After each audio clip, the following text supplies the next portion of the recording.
life, every day, late at night, not okay.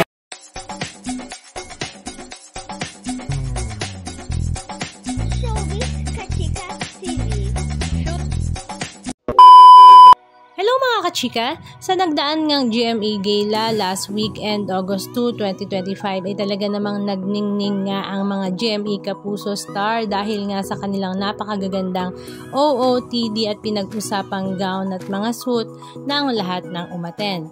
Hindi nga lang yon dahil talaga namang star-studded nga ang lahat dahil naroroon din nga ang ilan sa mga kapamilya stars katulad nga ng Showtime family maging PBB Celebrity Collab. Talaga namang ganda-gandahan nga ang lahat at talagang enjoy na enjoy sa party-party kasama ang kanilang mga co-celebrities. Pero ang tanong nga ng lahat, ano ba ang pagkain sa GMA Gala? Dahil sa tuwing may GMA Gala or kapamilya gala man yan, ay ang mga celebrities ay nag-e-end up sa mga fast food chain kung saan talaga namang gutom na gutom nga daw sila at kahit ano nga ay gusto nang i-order dahil gusto na nga nilang makakain. Ang pinakauna na nga sa listahan ay si Meme Vice Ganda kung saan every year or every gala nga na kanyang dinadaluhan ay nag-e-end up nga siya sa kanyang paboritong fast food chain kung saan siya nga rin ang endorser. At ito nga ay ang McDonald's. Talaga namang tuwang-tuwa nga si Meme sa tuwing tapos na ang gala dahil finally ay balik sa lapangan mode na nga raw sila. Kasama nga niya ang kanyang mga friendship na mga akla kung saan gutom na gutom nga ang lahat. Maging ang usap-usapan ngang new couple na sila Jameson Blake at Barbie Fortesa ay naispatan nga rin sa fast food chain na McDonald's kung saan o-order nga daw sila ng pagkain dahil gutom na nga rin ang dalawa. Pero takang-taka nga si Jameson Blake dahil bakit kahit saan sila magsuot ay may nakakakita pa nga rin sa kanilang mga reporter. Maging si Miss Universe Philippines at Lisa Manalo nga ay pinasilip nga rin na after nga daw ng GMA Gala ay cup noodles naman ang kanyang katapat. Si Miguel Tan Felix naman ay sardinas with malunggay nga ang kanyang kinain after daw ng GMA Gala. Yun nga ay binahagi ng kanyang mama vlogger sa kanyang social media. Ang ilan naman sa mga Kapuso stars ay dumiretso na sa Soler Resorts and Casino para nga makiselebrate sa 45th birthday ni Ding Dong Dantes dahil doon nga yun isinelebrate after nga ng GMA Gala. Sa social media account naman ni Yasmin Curdy ay pinasilip nga niya kung ano nga ba ang talagang pagkain sa GMA Gala at ang rason kung bakit gutom na gutom ang lahat kapag tapos na ang gala.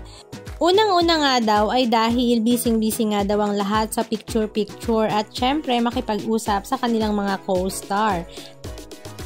Pangalawa ay maglalabasan nga daw ang kanilang mga bilbil sa mga very fitted gown. Halika at basahin natin.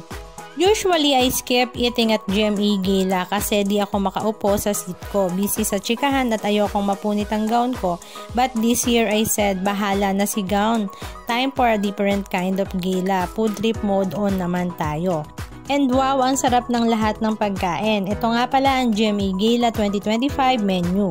Sustainable tiger prawns with saffron and lemon tomato bale.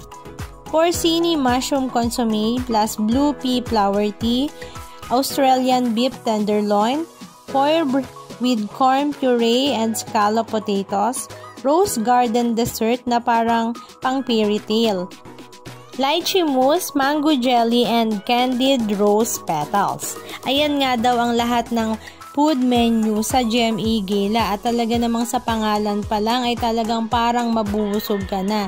Yun nga lang wala raw time para kumain. Halika at panoorin natin ang ilan sa mga video clips ganap na kanilang ibinahagi. Hello? Yes?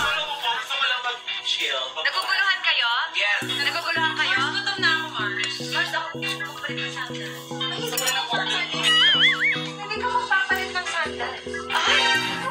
Kain lang ako. Kain dito.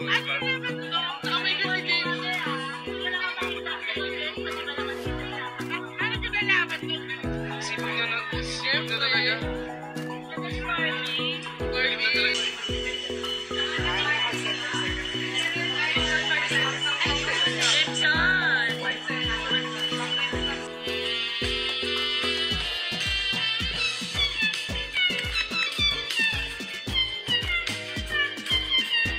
Sosyalan, si Jamie Paul. Back to Lamon, yung mga bakla.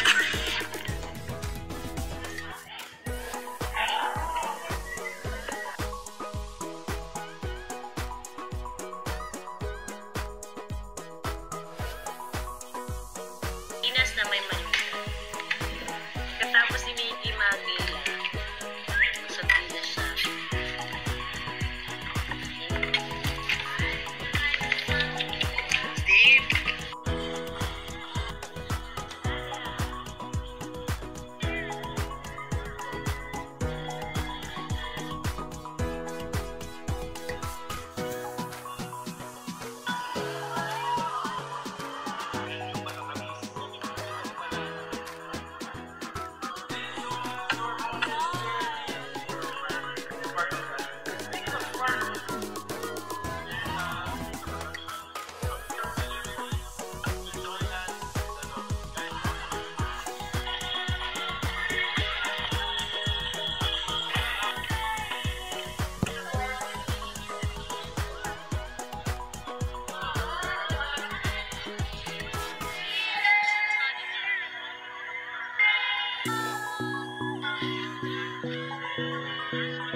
Anong masasabi nyo mga kachika? Just comment down below.